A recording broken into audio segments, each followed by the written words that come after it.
my god, I am so excited. I just bought my first Toyota Rav4. This is a 2010 model. I just bought it from a private sale. I was going to go through a dealership at first, but I wasn't having any luck finding the car that I was really looking for. So I've just parked it at the beach. We've already gone down. I collected some pretty cool rocks, I'm not gonna lie. I don't know, the rocks down at the beach were just like super shiny. So I just found like some really interesting rocks. I've never really seen rocks this shiny at the beach before, and there's like heaps of them. I feel like that's something that I actually kind of want to keep. Which I don't usually take things off the beach, but they're really cool. Like there's more in here. Like you can see how like glossy and shiny they are. It could definitely be used in like a pot plant, I think, to make it look prettier. So I might just kind of do that. I don't know, I'm just like so excited about this. Like I've had car troubles for the longest time and I got stuck with my other car, so buying a new car was like, it's been a really big change and a big move for me, and I'm so excited. I had my friend help me pick it up, so that was lovely. You know, like a Rav4 has been on my wish list for like the longest time. I've been looking for one for like, I don't know, I'd say close to 2-3 years now. I never made a purchase. I just always thought about, I just want a Rav4. So I definitely didn't know what sort of price range I wanted to spend. So this car was like way under budget, which is like, I thought I was going to spend a lot more on a car than I did. And yeah, just the fact that I'm under budget and I'm so happy with it. I think I've made like a good choice. I hope I've made a good choice. So I think I'm going to get it started now.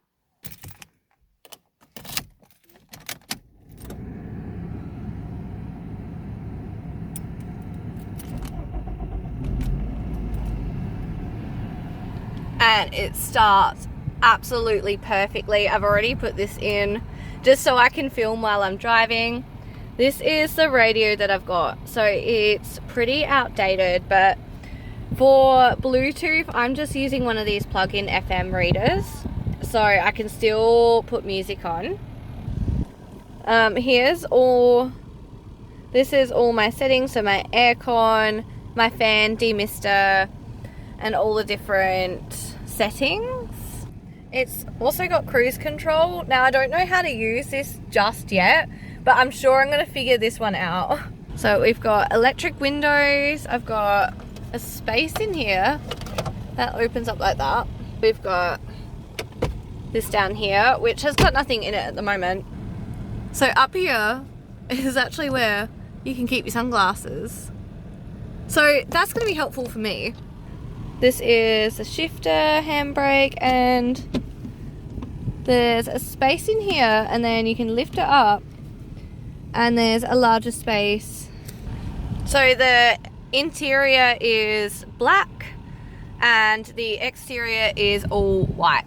Okay, so it's time to take it for a little bit of a drive. I will give you like a full tour of like the back seats and the back door. What I'm going to do right now is just take it for a little bit of a drive. It's so exciting! Alright, so I'm just going to put it in reverse.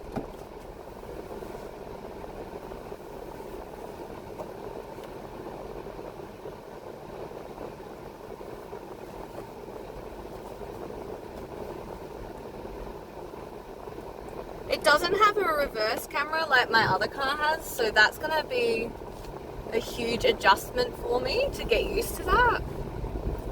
Alright. Dips. There's always speed bumps around here, just so you know.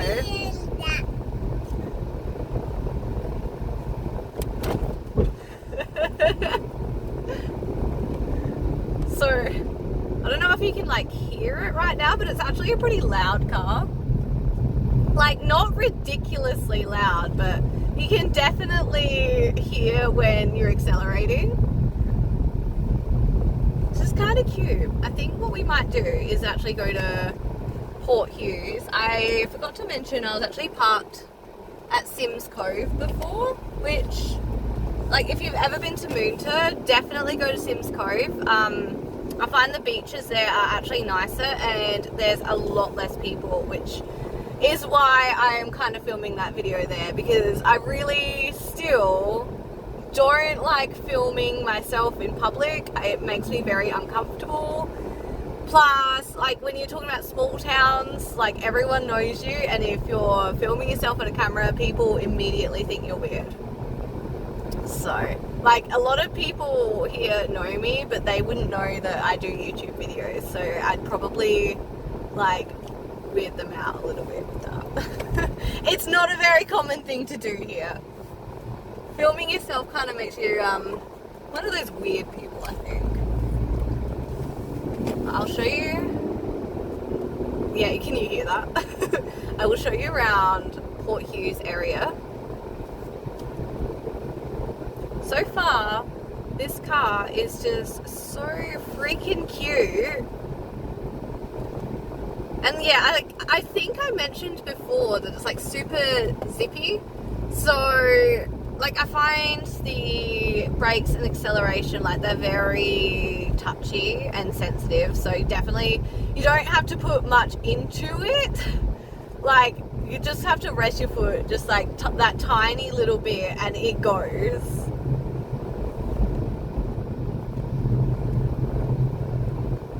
I'll show you around the foreshore. What way? That way. That way. Ready, go. Woo! That way. See, like, how quickly it gets going. That way.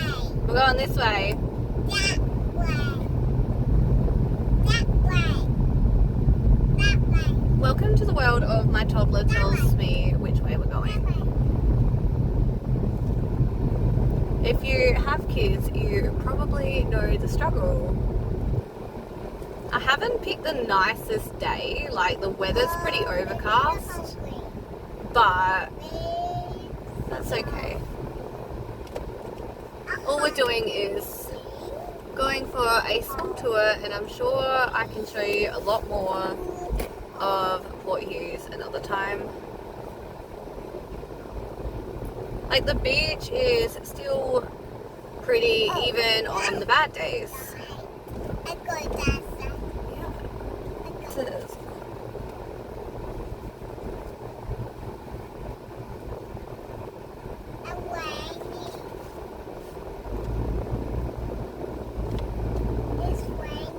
It's not raining yet, but I think it will soon. I have to make sure that I don't hit seagulls. There's a lot of seagulls around here.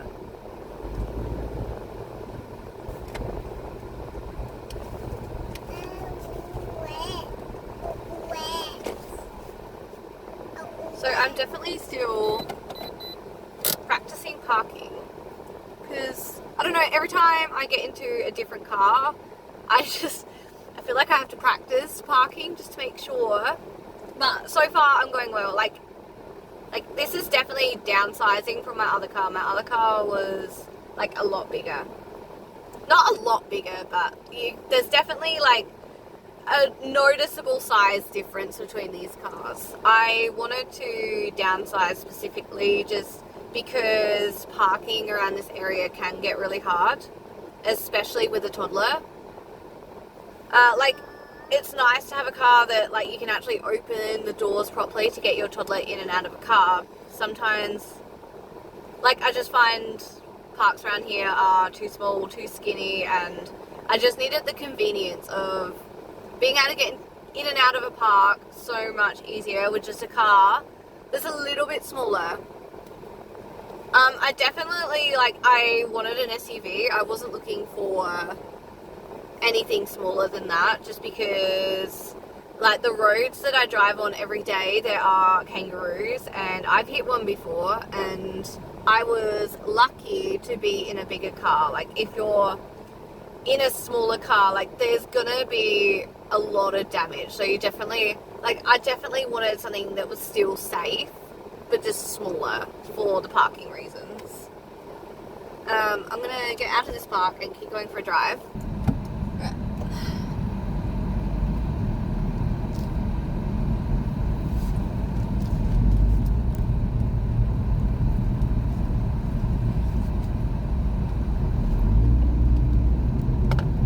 Like, you can definitely see it's super, super zippy and really, really fun to drive.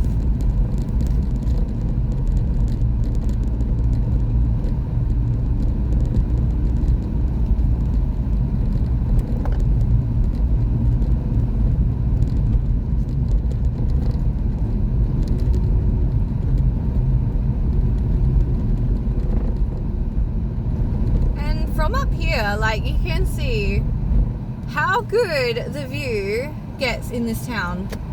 Like, I never get sick or tired. Like, this town just never gets old, if you know what I mean. Like, it's always, you look at that and you just go like, wow, I actually live here.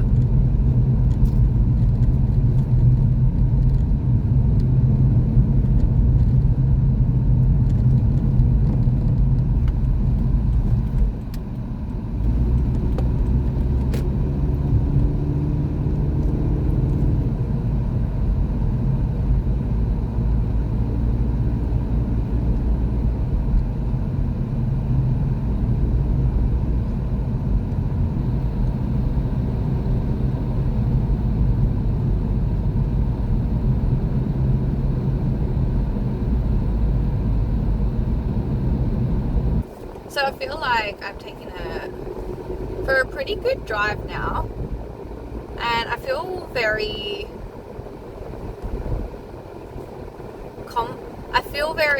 confident in the fact that this car is doing really well so far. I'm just gonna go to Motor Bay for a quick spin, and then I think what I might do then is go home, because I feel like,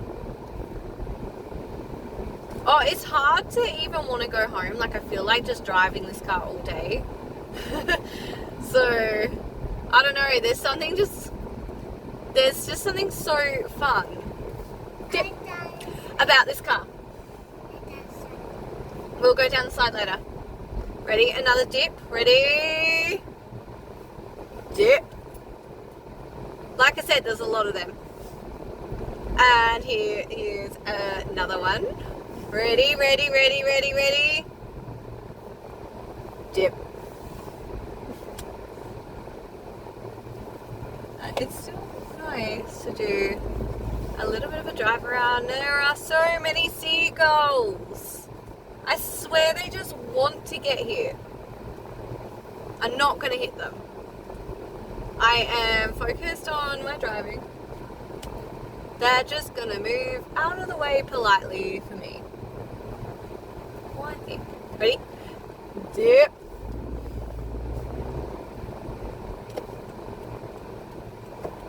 And believe it or not, another dip. It's fun. Dip. Told you there's a lot of dips. Alright, I think we're gonna drive it home, and I'll give you a tour of the rest of the car. This is like so exciting! Oh, I've wanted this for years. Ready? Another one? Go. Dip.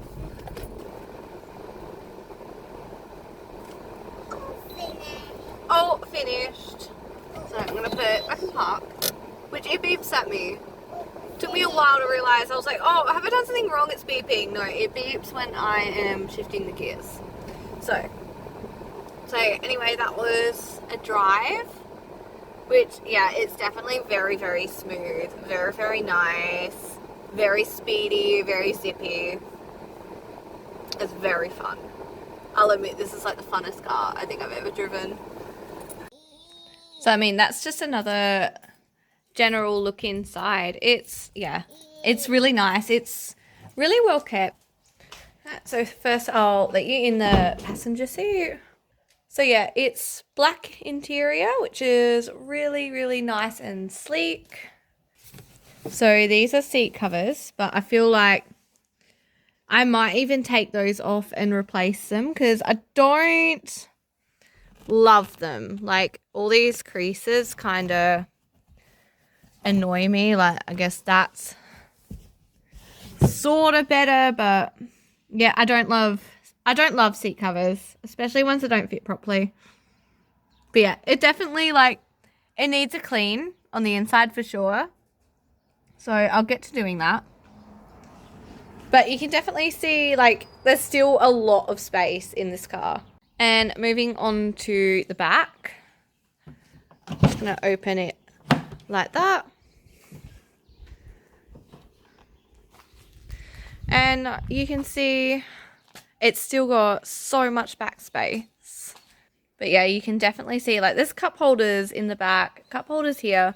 There's actually seat belts up on the roof here. So I'm not sure if they must have had like an extra row of seats in the back. Like, there's even these here as well. So find that interesting. I believe I can lift this up. Yeah, I can. And there's space in there as well, which is pretty cool.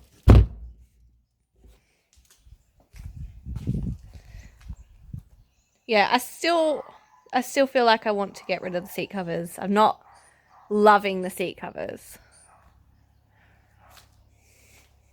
Also got like a net in here, which is different. So I can't right now because I've got the car seat in, but this is how you actually fold down the seats. So I'm going to do that eventually. Like, I might take this car camping and I might have to take out the car seat just so I can put the seats down, and then we'll be able to camp inside the car. So I have future plans for that. Now, with my old car, I don't really know what I'm going to do with it right now, but I guess I'll give you a tour of this as well.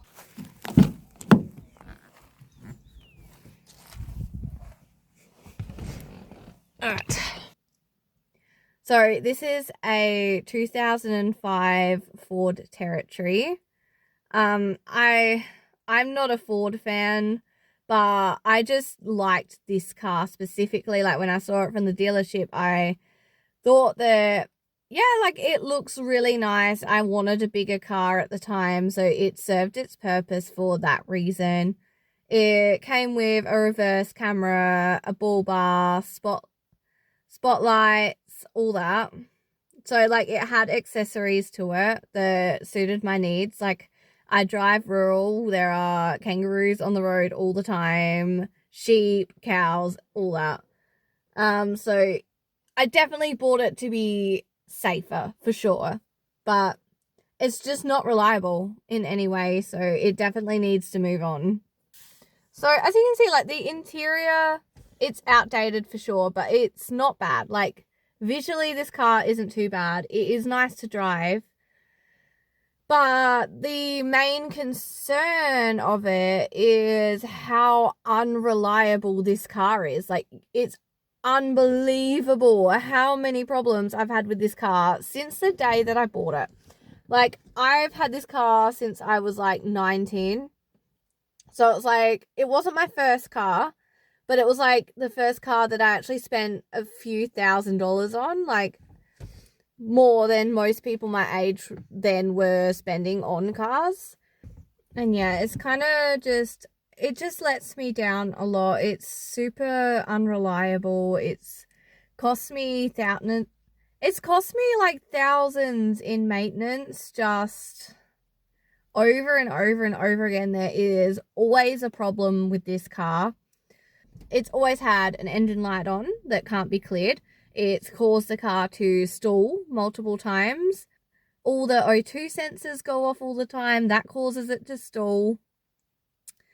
It has gone through, I think, 5 batteries since I bought the car. So in 6 years, I've gone through 5 batteries, one after the next after the next. I call it the battery murderer.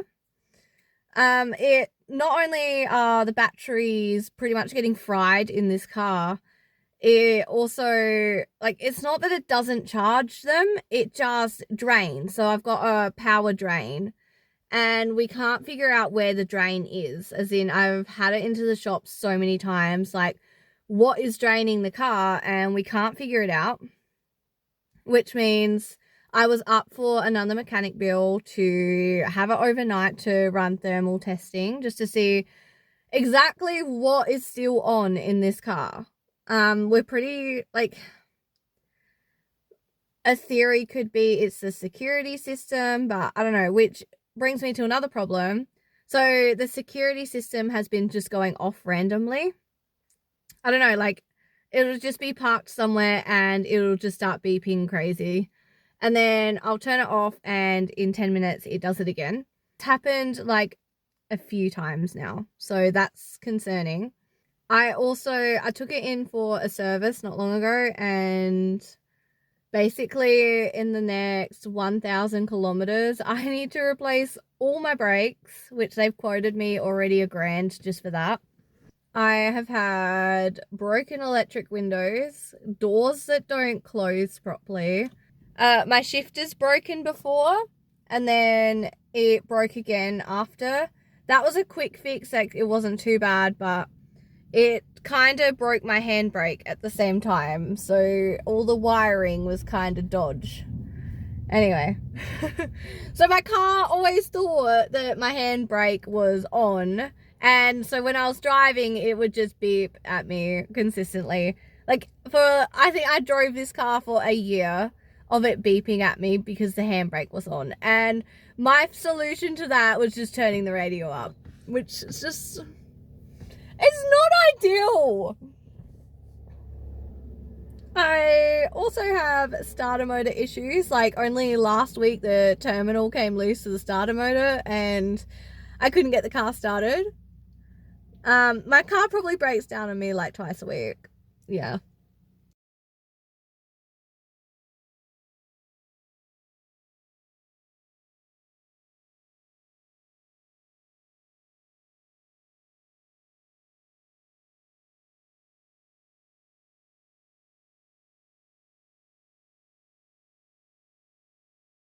I mean, this is my interior, so it's not too bad. Yeah, plane. Oh, it's a helicopter. Side note, there's a helicopter. I'm too loud. Too loud? Anyway. Too loud. You can see that there's, like, it's quite nice, to be fair. Like, visually, it's quite a nice car. And plenty of room in the back. I don't really want to show it because I'm used to carting hay. Oh yeah, this is another problem. Broken hydraulics. So you kind of gotta oomph it up really high. But yeah, there's lots of space, but it's covered in hay because I just had a hay bale in this, like, not long ago. The spare tire is actually in the back seat of this car because the other owners put a gas tank in, which I never use, so it's kind of a terrible waste of space. So back on the battery drain problem, basically if I don't drive this car for 2 days, it needs a jump start. That's how bad it's gotten. It used to be that 4 to 5 day range, but in the last couple of months it's been 2 days. If I don't drive the car in 2 days, it will be dead. And I live rural, so I probably drive I don't know, 4 to 5 hours per week on average. Like, just an average, like, it drives pretty far per week. And after 2 days, it'll be flat. And I can't deal with it anymore. Honestly, like, I try everything. I try not to open any doors when I'm not using it, because that definitely gives it a dead battery, because these lights actually stay on for a really long time. So it's not very good when you have battery issues. I don't know, like, there's just been so many repairs to this car that I can't fathom spending any more money on it. And I just want to, I'm not going to sell it right now because it's no use to me sold. But I think right now I'm just going to keep it until maybe one day I do want to do work on it, because it's still, model wise, like, it's still a good car, like, for the size, for my needs. Like, I'm always carting stuff around, which I'm going to notice a difference in the RAV4, being just like that little bit smaller. But yeah, we'll see what the future of this car looks like, I think. So this is going to wrap up my tour of my 2010 Toyota RAV4.